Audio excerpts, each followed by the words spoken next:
Teate, et ööd mustad on. Kuhu see läks, sest teadis, et ööd mustad on? Jah.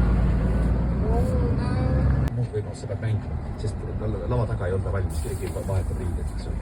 Ja siis, kui tuleb roheline, siis nüüd saab õnneks seeni ära lõpetada. Ja niimoodi sündis näiteks üks seeni, see juuksenõelas seen sündis sellest, et millest lihtsalt selgelt Piret Kalda pidi lavadega riietuma ühest teise võttis paar-kolm minutit ja me pidime midagi improviseerima. Me hakkasime siis midagi improviseerima. Tema ütles, näete, mina ütlesin, ei näe. Elu materiaalselt oli, kui sa mängisid, siis nagu elatasid ära või sa ikkagi pidid muretsema ja võib-olla isegi kõrvalt midagi juurde. Me olime noored ja me ei muretsenud nagu millegi.